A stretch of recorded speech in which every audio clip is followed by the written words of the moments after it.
Good morning, everyone. It's so nice to be with you again this morning. Always nice to be with you this morning.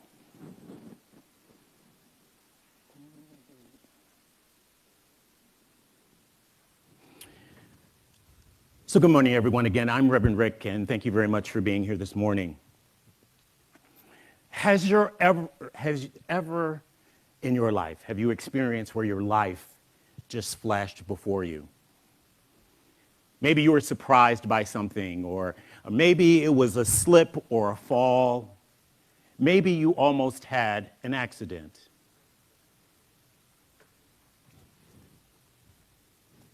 Like that. Maybe you just had an accident. Maybe you had a fall. Maybe it was an accident, but almost having a car accident, people have always described the fact that it feels like your life just flashes in front of you. In a split second, our entire life just flashes before our eyes. It's called a life review experience. And most importantly, how did you feel when your life flashed in front of your eyes? Let's have a life review experience. If your life flashed right in front of you, do you think you would think about your job, or would you think about people? Would you think about how much money you didn't make?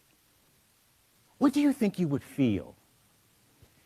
Coretta Scott King, the late wife of Martin Luther King Jr., was interviewed about her life.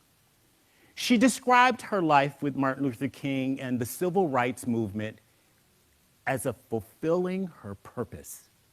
She called it her destiny. Her home was bombed. Her husband was assassinated. She raised 4 children on her own under the watchful eye of the FBI. There were lies and conspiracies against her. And I admire Coretta because she was an overcomer, and I love overcomer stories. One day, I hope people will look at my life and view me as an overcomer. Coretta was one of the few people in the civil rights movement who embraced other groups.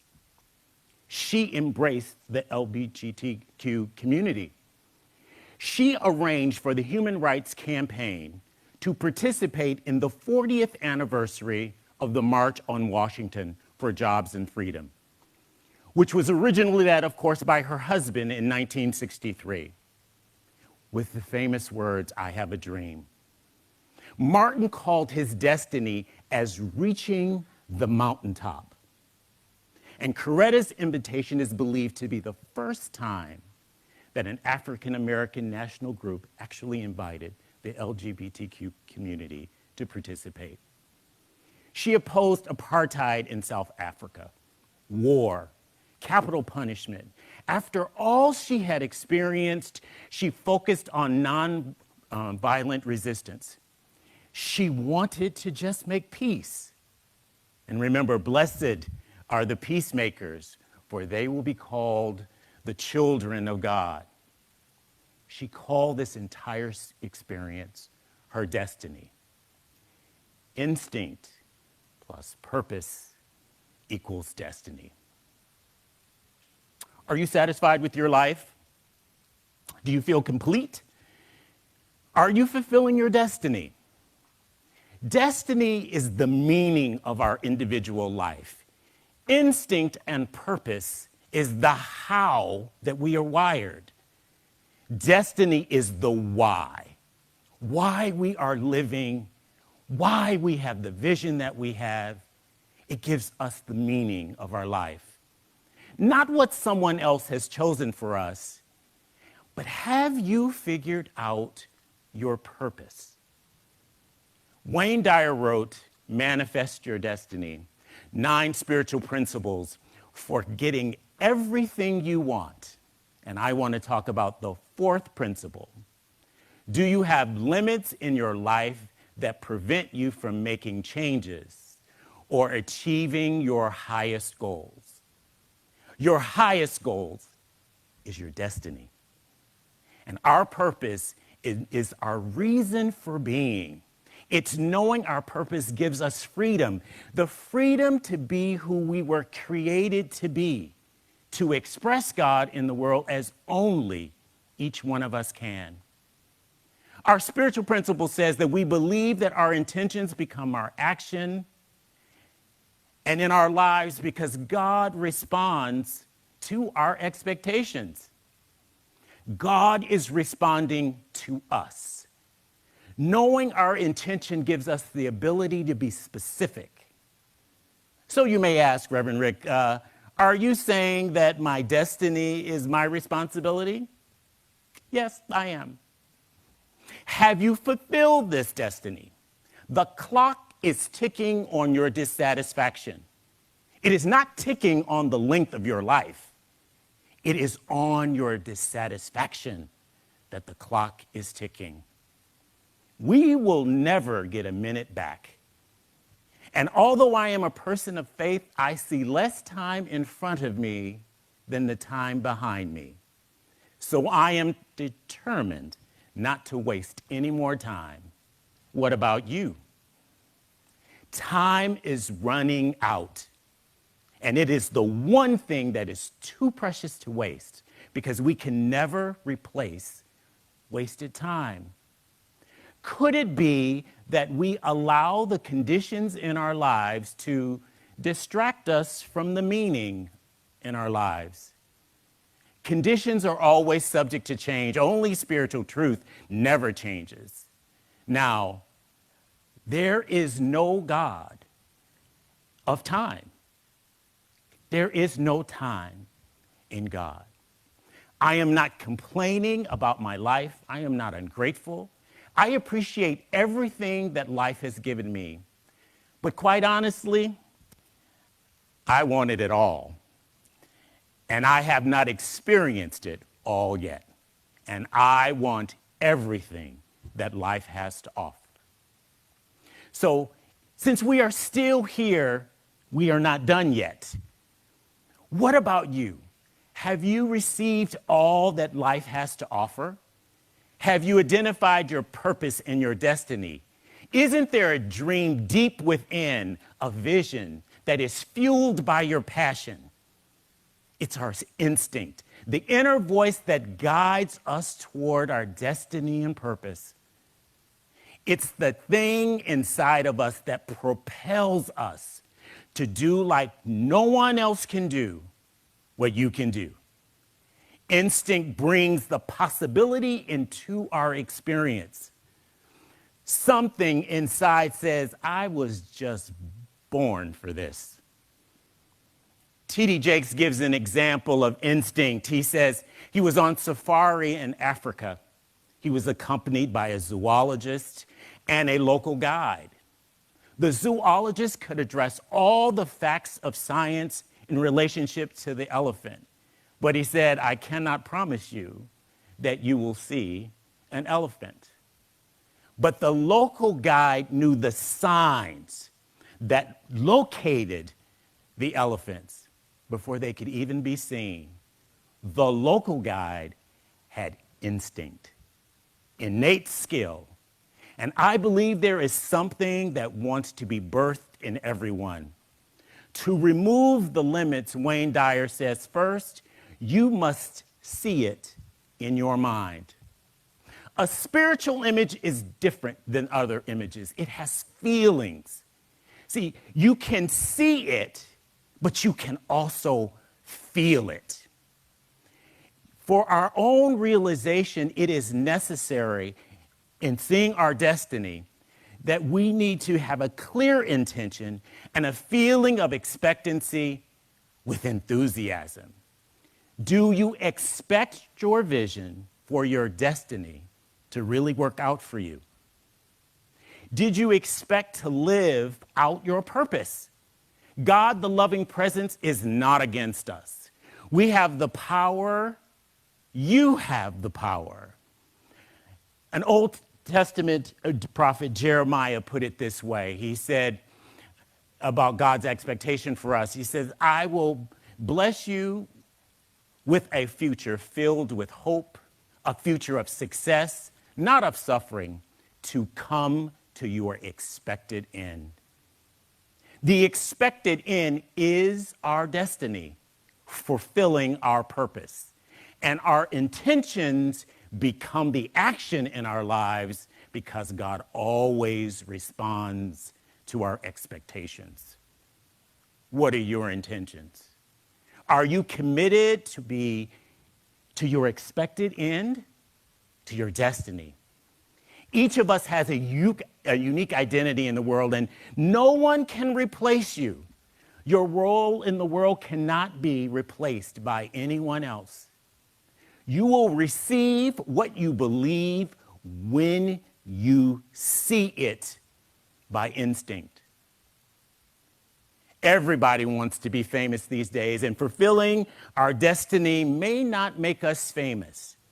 But your destiny, your purpose in life, is equally as important as anyone else's. There are many dimensions in our lives, of course. There are many roads. We are all on a journey, but instinct and our passions leads us toward our purpose and destiny. It's our instinct that guides us toward the vision. Coretta went to work at 10 to help her family. It was just a condition, not a truth. And after experiencing racism at Antioch College, a condition, not truth, she graduated from the New England Conservatory of Music with a scholarship in vocal performance. When Coretta met MLK's parents, they rejected her.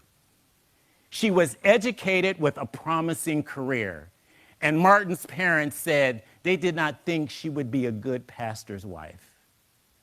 Instinct is inspired.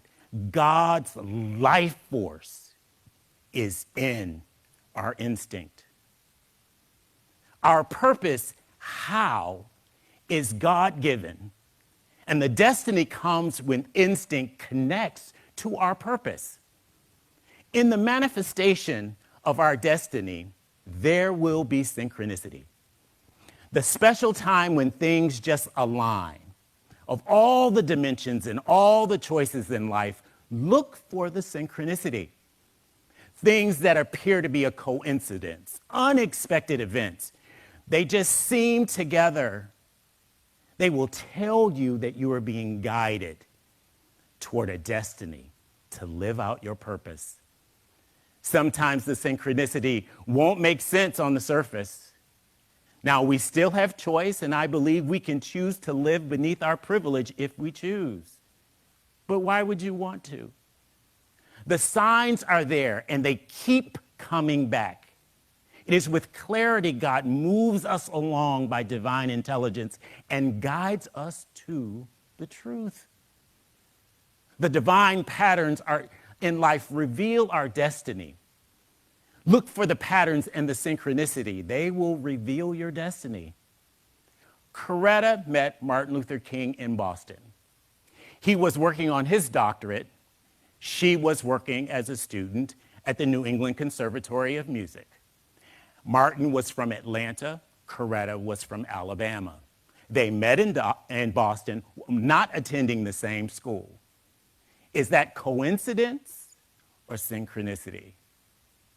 Instinct guides us in a certain direction, and there is this divine urge in us that is within us that wants to be birthed. Gentlemen, this is your opportunity to be pregnant. Instinct also guides us away from some possibilities. I think the hardest lesson was not to say yes to an opportunity for me. It was to say no to an opportunity. To say no to the things that divert us away from our destiny. See, our actions should follow the intention. God has the power, and God is impartial. Every person can accomplish their destiny.